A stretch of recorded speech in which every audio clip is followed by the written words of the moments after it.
warahmatullahi wabarakatuh. Kebalik. Ulang. Assalamualaikum warahmatullahi wabarakatuh. Alhamdulillahirabbil alamin. Wabihi nasta'in ala umuri dunya waddin. Wassalatu wassalamu ala sayyidina Muhammadi wa ala alihi wa sahbihi ajmain, amma ba'du. Ibu, bapak, guru, bapak ketua yayasan, dan anak-anakku sekalian, mudah-mudahan yang menjawab saya pada pagi hari ini Allah berikan rezeki yang banyak, amin. Semoga yang menjawab salam saya tadi diberikan nikmat Allah yang sangat banyak, amin. Semoga yang menjawab salam saya diberikan oleh Allah hidayah dan taufiknya. Berdirinya saya di sini, mari sama-sama kita ambil hikmah dari dongengnya Ismail dan kakeknya. Sebelumnya saya ingin ngajak bermain dulu, ice breaking. Jadi yang namanya dongeng itu harus konsentrasi. Yang tidak konsentrasi makan terasi asin. Oke, kita ice breaking dulu ya. Halo adik-adik, apa kabar? Halo adik-adik, apa kabar? Halo adik-adik, kalau sehat semua tepuk tangan. Kalau kau suka hati tepuk tangan. Kalau kau suka hati tepuk tangan. Kalau kau suka hati mari kita lakukan. Kalau kau suka hati tepuk tangan. Kalau kau anak hebat angkat tangan. Bilang saya ya. 1, 2, 3. Kalau kau anak hebat angkat tangan. Kalau kau anak pintar angkat tangan. Kalau kau anak hebat, kalau kau anak pintar, kalau kau anak hebat angkat tangan. Anak hebat, anak pintar, anak ayam. Mana yang anak ayam? Harus konsentrasi. Yang tidak konsen makan Oke, sekali lagi. Kalau kau anak hebat angkat tangan. Kalau kau anak pintar angkat tangan. Kalau kau anak hebat, kalau kau anak cerdas, kalau kau anak hebat angkat tangan. Anak hebat, anak pintar. Kalau kau suka ngaji angkat tangan. Kalau kau anak pintar angkat tangan. Kalau kau suka sholat, kalau kau suka ngaji, kalau kau anak hebat angkat tangan. Anak cerdas, anak hebat. Iya, udah konsentrasi. Tepuk tangan buat kita semua. Oke, kita mulai dongengnya. Dongeng ini berawal ketika pagi hari. Pagi hari yang sangat dingin. Bunyilah ayam.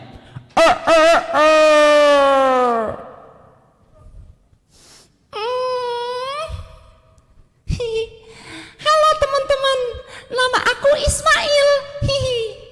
Aku ini anak paling pertama dari saudara-saudaraku. Aku suka mengaji, aku anak hebat.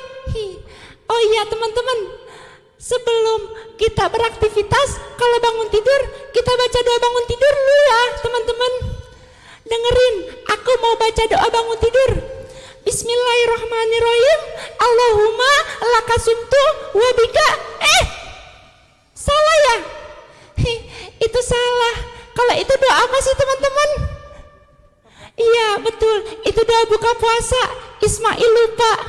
Ismail ulang ya. Ismail minta maaf. Bismillahirrahmanirrahim. Allahumma barik lana fima razaqtana. Salah. Ismail lupa lagi. Ada yang bisa bantu nggak teman-teman? Doa bangun tidur. Nah, anak-anakku sekalian, Ismail ini ternyata suka lupa.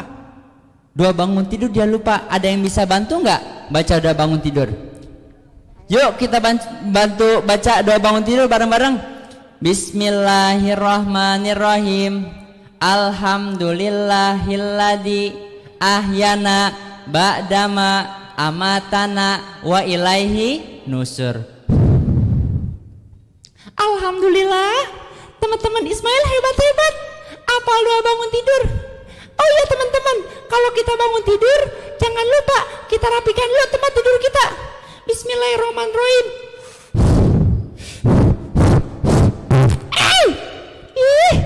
Ismail kentut. Ismail minta maaf ya teman-teman. Ismail hilap. Oh ya teman-teman, udah rapiin tempat tidur. Yuk kita rapiin dulu kamar kita. Kita sapuin dulu. Bismillahirrahmanirrahim.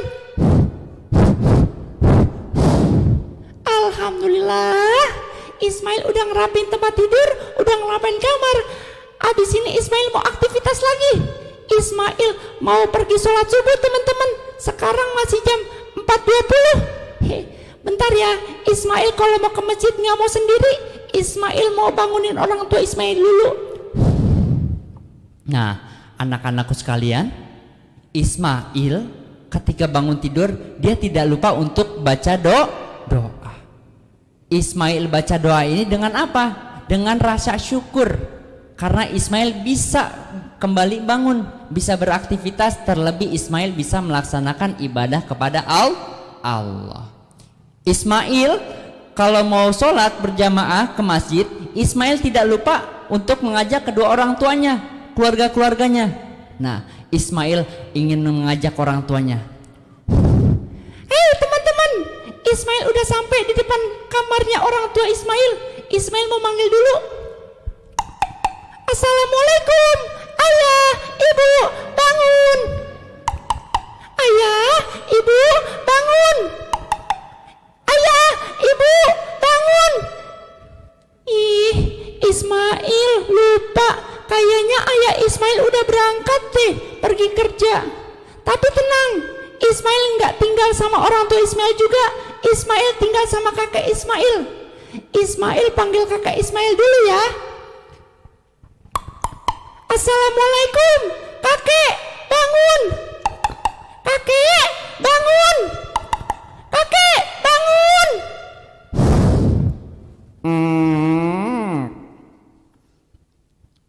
Hei,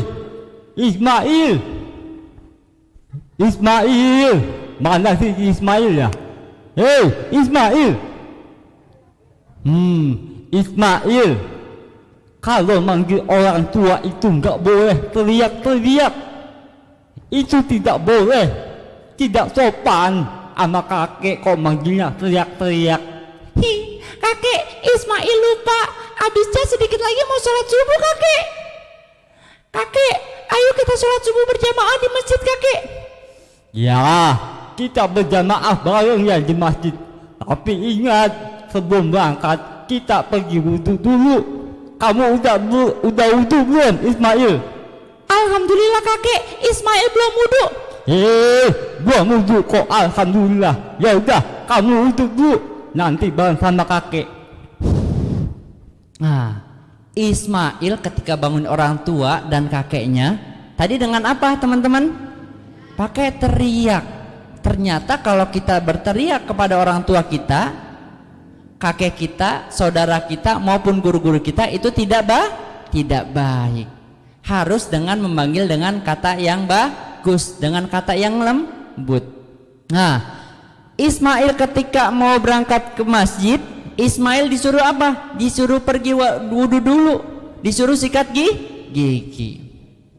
Akhirnya setelah Ismail selesai wudhu berbarengan kakeknya, Ismail akhirnya pergi ke masjid. Ismail, ayo kita berangkat ya ke masjid. Mau naik sepeda apa jalan kaki, Ismail? Aku lebih seneng naik sepeda kakek. Soalnya nanti kita bisa dapat sop pertama. Kita tidak telat kakek. Oh gitu, ya udah. Nah teman-teman, sebelum kita berangkat naik sepeda sama Ismail dan kakeknya, boleh minta tepuk tangan nggak? 1, 2, 3.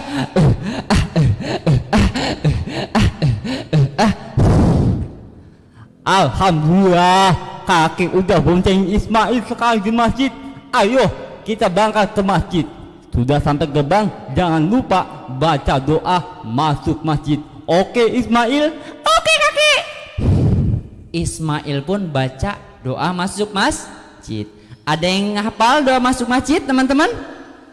Hafal. Kita baca bareng-bareng yuk. Bismillahirrahmanirrahim. Rabbi iftahli abwaba rahmatik.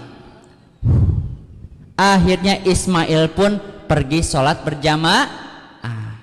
Jamaah sholat apa? Sholat subuh. Sebelum kita lanjut dongengnya, kisah inti dari Ismail ini, Pak Amar mau bertanya dulu. Mau bertanya, kalau sholat subuh tadi berapa rakaat? 2 rakaat. Kalau sholat isya berapa rakaat?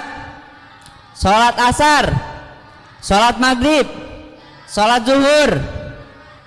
Sekarang Pak Amar mau kasih tebak-tebakan buat kalian. Tebak, ini sholat apa? Ayo, sholat apa? Sholat apa? Pak Amar ulang, perhatiin, ini sholat apa? Sholat apa? Sholat pocong. Bukan. Sholat pocong itu pocong enggak sholat. Itu sholat jenazah. Ya. Sholat jenazah berapa rakaat? Sholat jenazah berapa rakaat? Sholat jenazah itu hanya 4 kali takbir. Tidak ada rukunnya, tidak ada sujudnya. Kita lanjut. Setelah Ismail sholat subuh, Ismail diajak sama kakeknya ini baca Al-Quran. Baca Al-Quran. Nah, Ismail ini, tapi kalau baca Quran ini sering diomelin sama kakeknya, karena Ismail ini tidak suka dibenarkan. Ismail merasa kesal di dalam hatinya. Hei Ismail, ayo sekarang ngaji Al-Quran sama kakek. Kamu udah juz 30 sekarang. Kakek, Ismail nggak mau baca Al-Quran. Ismail diomelin terus sama kakek.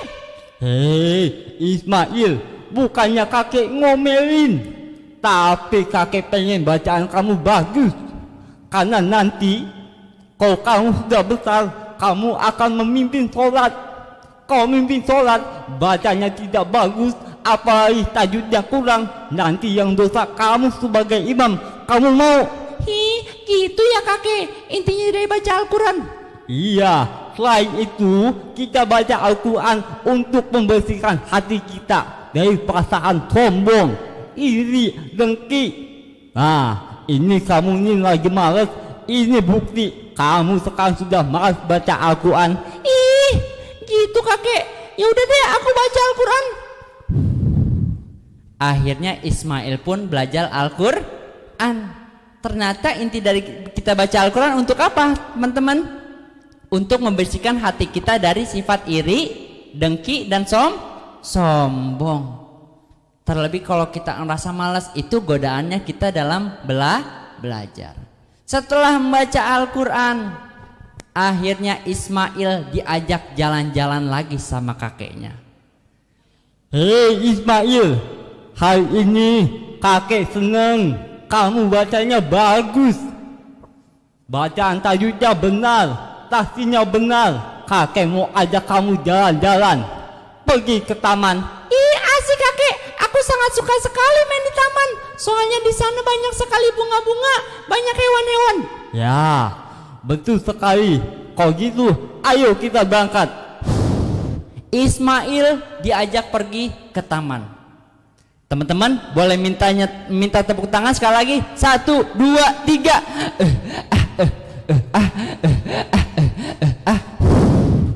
Sudah sampai di taman. Ketika sampai di taman, Ismail pun merasa senang. Ismail melihat banyak bunga-bunga, banyak pohon-pohon, banyak hewan-hewan. Akhirnya Ismail pergi dari taman 1 ke taman 2, ke bunga 1 ke bunga 2. sampai akhirnya Ismail melihat ada satu bunga yang layu yang ingin mati. Ismail pun memanggil kakeknya. Kakek!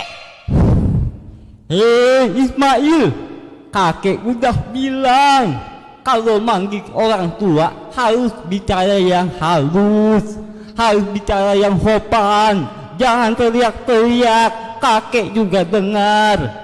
Ih kakek, abisnya aku takut kakek. Ini ada satu pohon kakek, ada satu bunga kakek, mau mati, layu. Gimana nih kakek? Wah Ismail, bunga ini layu karena dia tidak pernah disiram, makanya layu, mau mati. Ih kakek kasihan. Kalau gitu kita siram aja kakek. Ayo kita siram. Ismail, sudah telat Ismail, sudah telat. Ih ya udah deh, supaya tegak aku kasih kayu, boleh nggak kakek? Hei Ismail, sudah telat. Bunga ini mati karena tidak pernah dirawat, tidak pernah disiram sama pengurusnya, makanya bunga ini layu. Ih kakek kasihan ya, kenapa perawatnya tidak pernah pergi ke sini? Ya, itu mungkin dia digoda setan untuk malas, makanya kamu kakek latih untuk bangun pagi, baca Al-Quran untuk menghilangkan rasa malas. Ih kakek kasihan, aku nggak mau kakek jadi bunga mawar seperti ini. Aku akan rajin siram tanaman. Ya, bagus Ismail. Tapi dari bunga ini gambaran kamu Ismail. Kamu ini seperti bunga. Kau dari awal kakek rawat, kakek ajarin kamu sholat 5 waktu, rajin mengaji, maka nanti kamu tidak akan layu seperti bunga ini, pohon ini. Makanya kakek selalu ajarin kamu dari sekarang, rajin mengaji, rajin sholat, tidak pernah malas. Alhamdulillah kakek, aku beruntung kakek. Ismail udah diajarin kakek banyak banget, mulai dari sholat, mengaji, sampai bicara yang halus sama kakek. Ismail gak akan lupa kakek. Mudah-mudahan Ismail tidak menjadi bunga yang layu. Insya Allah Ismail jadi bunga yang cantik, yang tumbuh dan subur. Terlebih apa yang kakek ajarin bisa Ismail bagikan kepada orang lain. Anak-anakku sekalian, kisah Ismail dan kakeknya ini memberi banyak kita gambaran. Adik-adikku sekalian, baik yang di rumah maupun yang ada di sini, kalian adalah bunga-bunga baru yang insya Allah mekar. Sebagaimana Nabi kita Nabi Muhammad SAW yang dididik bersama kakeknya, dari kecil diajak pergi untuk berdagang, sampai ditutur katanya dihalus. Maka tidak lain, Nabi kita Nabi Muhammad SAW dirawat dengan baik, dididik dengan baik. Seperti itulah Nabi kita Nabi Muhammad. Beliau menjadi tauladan bukan hanya bagi keluarganya, tapi bagi seluruh umat manusia. Sebagai uswatun hasanah, Nabi Muhammad selalu memberikan contoh-contoh yang baik. Walaupun Nabi Muhammad dibenci oleh orang-orang kafir, ditimpuk, dihina, tapi Nabi Muhammad SAW selalu bersabar. Ketika ada yang memberikan hinaan, beliau, satu kisah yang populer, ketika ada orang kafir yang menghina Rasulullah, Rasulullah pun menghampiri ketika orang yang sering menghinanya ini sakit. Beliau menjenguknya, beliau menjenguk dan mengobati orang yang sering menghinanya. Dari hal seperti itu, orang yang sering menghinanya merasa malu dan bertaubat masuk Islam. Maka dari itu anak-anakku sekalian, dari kecil kalian diajari suri tauladan yang baik kepada guru-guru kalian. Mudah-mudahan itu menjadi bekal kalian untuk menjadi orang yang luar biasa. Sebagaimana Nabi kita Nabi Muhammad SAW dididik dengan suri tauladan yang baik. Kurang lebihnya saya mohon maaf. Wallahul muwafiq ila aqwamit thoriq. Assalamualaikum.